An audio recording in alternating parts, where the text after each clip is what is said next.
Welcome back, everyone. Thank you for joining me for another vlog. This is my second video diary, and I'm just gonna say straight away that I took off my glasses because this light was creating a huge glare right on my eyes and it looked really weird, but now I can't see anything. So fortunately, I don't have to be able to see you right now for you to see me.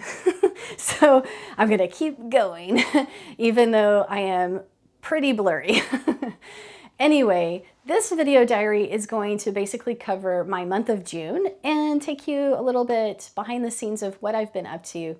We're gonna go on a few hikes in our beautiful Pacific Northwest summer glorious weather, and I'm gonna talk about teaching my classes at the Cancer Healing Center and give you a little bit of the feel for what it's like for me as the teacher to offer those classes, and also some of the specific benefits that mindful movement can have for people who are in cancer treatment or recovering beyond cancer treatment. So stick around and let's hang out. Before we get to my classes this month, let's start with a hike on some of my favorite trails at WSU Vancouver. It was a beautiful sunny summer weekend and the mountains were out. The views from this campus are amazing. You can see both Mount St. Helens and Mount Hood. There's also a huge bell on one of the trails, and I think it's the perfect place for a little qigong break. This form is called pulling up the earth. I find it extra grounding when I can do it outside, preferably in a forest.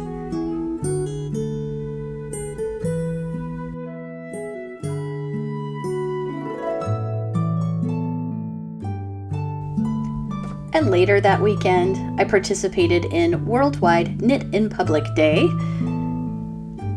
Then after hanging out for a while at my favorite local yarn shop, I took a stroll through the Pride block party downtown. And they had cute goats at Pride.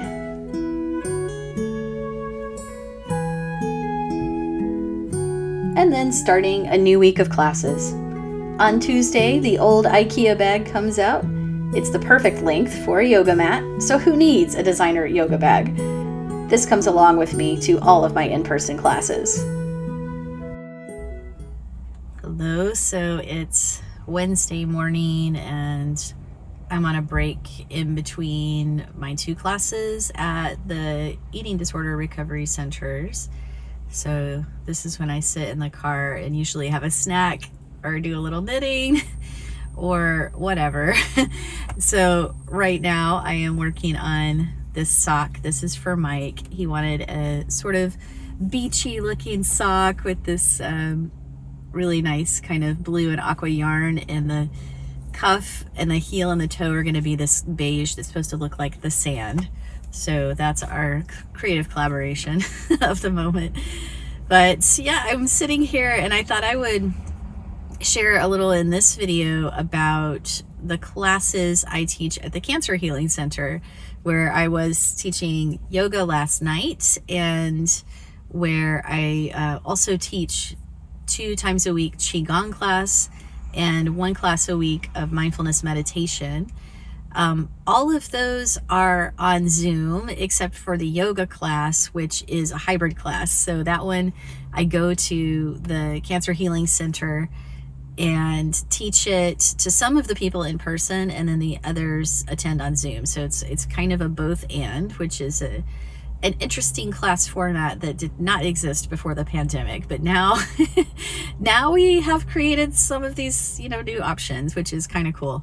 It has its challenges, like being in the room with half of the people and having half of the people on Zoom, and sometimes the people on Zoom can't hear what the people in the room are saying, and there's multiple conversations happening at once. But once we get the practice going, it works. It actually really works, and it makes it available to more people so they can participate. But anyway, I'm excited to kind of just share a little bit more about the ins and outs of teaching in some of these more therapeutic type spaces. Like in the last video, I talked about a particular meditation that I made up to share with the adolescents down here at the Eating Disorder Recovery Center. And I thought it might be interesting to talk just a little bit about why mindful movement practices like yoga and qigong are so beneficial for people who have a cancer experience.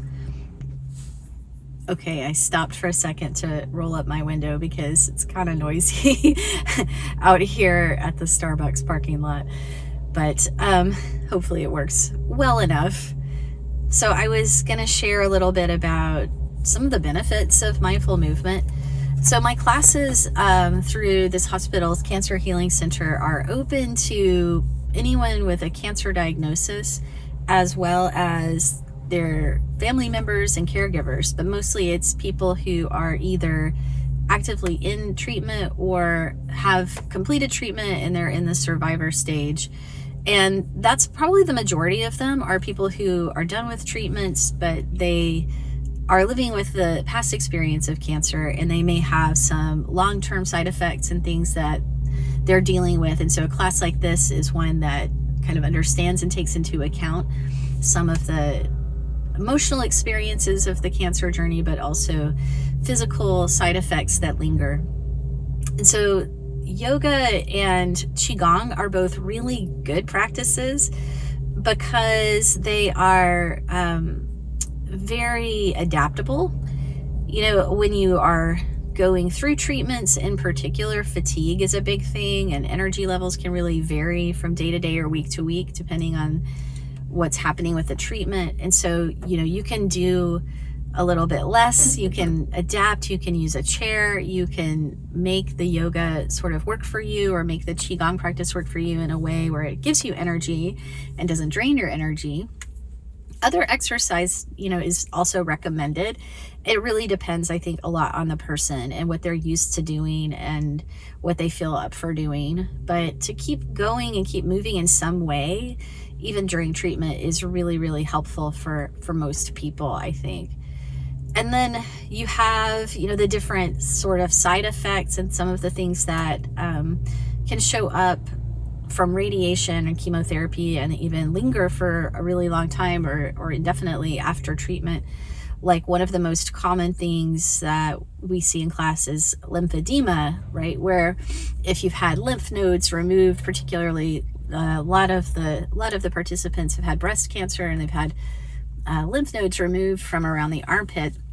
And so that causes the lymph fluids to build up and kind of go down into the arm and create swelling and discomfort in the arm and the hand. And so if you go and look up exercises, you know, if you do some research and look up what a physical therapist give you for working with lymphedema, it's all the kind of stuff that we do in yoga and in qigong, right? It's like neck turns, neck rolls, shoulder rolls, bringing the arm up overhead, all these kinds of exact kind of things that are just naturally a part of our practice already. And so teaching in that context is kind of more just learning, like, what are the yoga practices and qigong practices that we already have that would apply and be beneficial for someone who has this problem going on. So how do we apply it? So we have tons of movements and practices and stretches that help mobilize the shoulders or stretch the chest and the upper body or the upper side ribs or the neck and create movement all around this area that we want to increase the circulation, because the lymph fluid needs to circulate, and it's the only fluid like that in the body that doesn't have its own pump. Like, think about how the heart would pump your blood. Movement is what creates circulation for lymph. So movement practices like yoga and qigong are really key. I think that qigong sometimes can be even more accessible than yoga because qigong doesn't require us to get down to the floor at all. It's mostly done standing or in a chair if standing for a whole class is too fatiguing or doesn't feel good for the feet, or stamina needs to be built or something like that. And I do have people in my qigong class who do the whole practice seated or who go back and forth between standing and seated. So I think sometimes that practice is even gentler than yoga. It doesn't require, being on hands and knees or getting up and down from the floor. However, the practice of being able to get up and down from the floor is also really valuable, and is something that we can gain from actually doing that, and doing that through yoga practice. Qigong obviously has a lot of arm movements and a lot of fluid breathing and moving of the arms, and so that's, again, really great for the lymphatic system. And the other side effect that I was going to talk about a little bit is neuropathy. This is pretty common, where particularly in the feet, but I've also had people who have it in their hands. You get this kind of nerve damage sometimes from the treatments, from the chemo and the radiation. I think it's particularly from the chemo, but not everyone gets this, but many people do, and they'll have kind of an achiness or a numbness, or like a pins and needles, or like one person described it as like feeling as if she has sand in her shoes all the time that she can't shake out. So that's pretty uncomfortable, and something to be aware of when we're doing like standing poses, or we need to feel the feet, or we're trying to do grounding through the feet. But the good news is that all of the types of things we do to stretch and mobilize the feet, or to do ankle circles and create agility in the lower body, it's all helping to create circulation in the feet, which also helps to heal damaged nerves over time. So it can help with the neuropathy as well.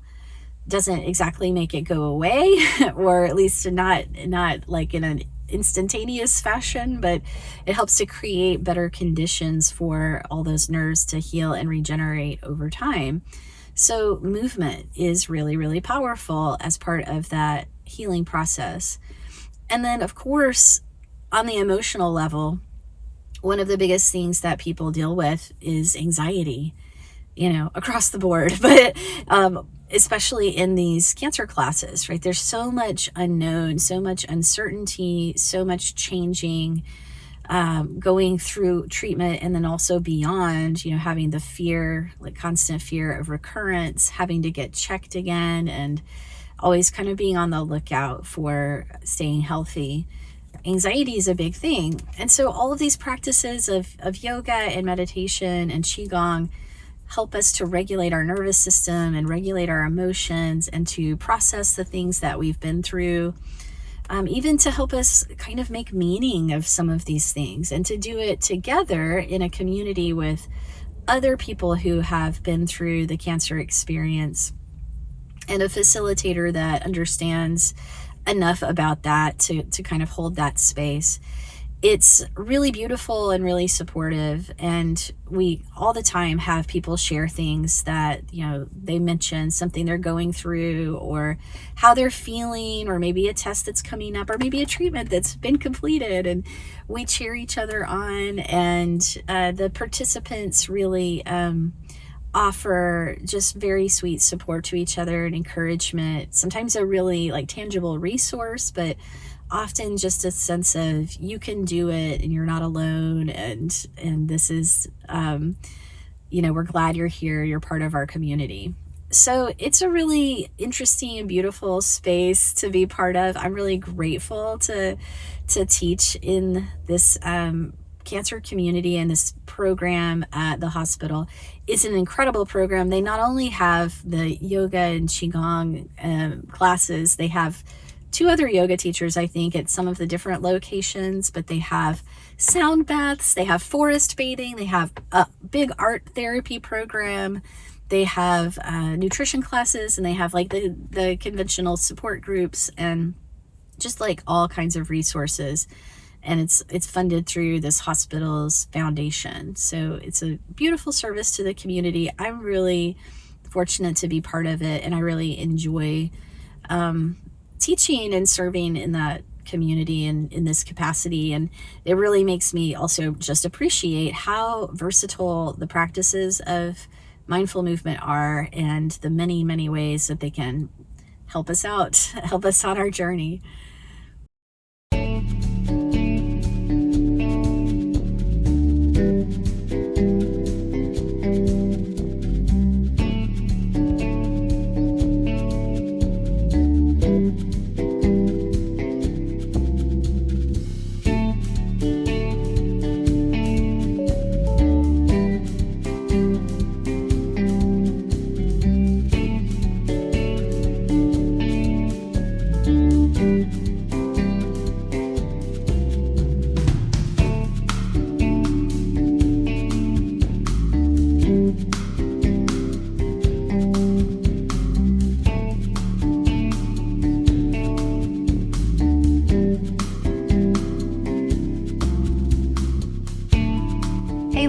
here's proof that I sometimes get slightly dressed up and wear something other than my yoga clothes.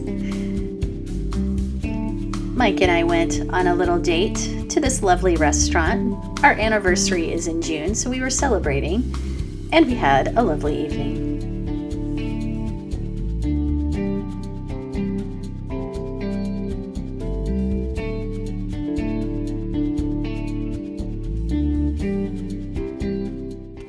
Hello, it's another Tuesday afternoon, and I had the thought of sharing just a little bit of what it's like for me teaching the classes I teach in the cancer community. Because before I took this on, I think I might have thought that sounds really heavy, or that sounds really challenging, or how could I be of service to people who are going through something like that? And I have to say, it's been a surprisingly joyful experience. The first class that I took on through this Cancer Healing Center was in 2022. And it was the yoga class that I teach on Tuesday nights. I'll be going over there to teach it tonight. And at that time, I really wasn't sure, because that was right at the time that my mom had been really sick and passed away from breast cancer.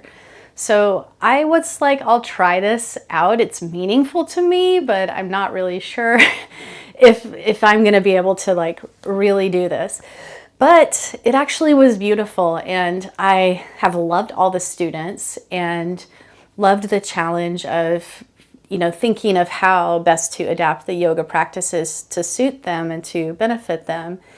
And later on in the past, in 2025, last year, I got offered to teach 2 qigong classes and a meditation class through the same Cancer Healing Center. So now I have 4 classes through this same organization, and I love it so much. And the people who have attended these classes are just so wonderful and so much fun to be around. Our classes don't feel heavy. Even when people share challenging things that they're going through, that they've been through, it's such an encouraging space. And most of the people who attend are pretty well into their recovery post-treatment. There are definitely people there who are in treatment and going through it. But what it means to me, for me personally, is just most of the people I know who have dealt with cancer are survivors. So that, brings a different perspective to kind of the fear around cancer. And certainly as somebody who has a parent who died from cancer, it's a fear. It's something that is always going to be in the back of my mind. And my husband's family, there's been a lot of cancer as well. It's just something that, in our families we haven't been able to avoid that. So it's meaningful to me to serve in that way and to offer practices that help people reconnect to their body after going through, or while going through something that, can feel like your body is fighting you. When there's cells growing that are doing harm, and your body is just, in this state of kind of battling against itself. So this whole process of using the movement and the mindfulness to reconnect to the body in a new way, to not treat the body like an enemy or like it's betrayed you, even though I think it can feel that way at times. But to find, again, joy in movement, to find that there is a life after these hard experiences, to see these people who have been through something so hard and so challenging, and that they found life and gardening and hobbies and social connection and just all the beautiful things, baking, the things they share are just so much fun, that they found all of this through and past their cancer experience. So that's just such a life lesson for me to learn as the person who's facilitating their classes and getting the privilege of being around them. It's just been a surprisingly joyful experience, the way that they come into the space and the way that they connect with each other and the way that they embrace these different practices that they've found helpful in their recovery and in their healing process. So it's a gift, and I absolutely love it. If you're a teacher and you have kind of hesitated about teaching in this kind of therapeutic environment, you might be surprised how wonderful and positive it feels and how fulfilling it is. I mean, we know it's going to be fulfilling, but sometimes it just sounds like, oh, that's a lot to carry. But, you know, I found it's actually been just like something I look forward to. I love them. So if you're like a survivor, or you're going through cancer and you're kind of afraid to step into one of these support communities because it sounds like very confronting, you might be surprised in that case as well, that there's just a lot of like joy and connection and encouragement to be found there.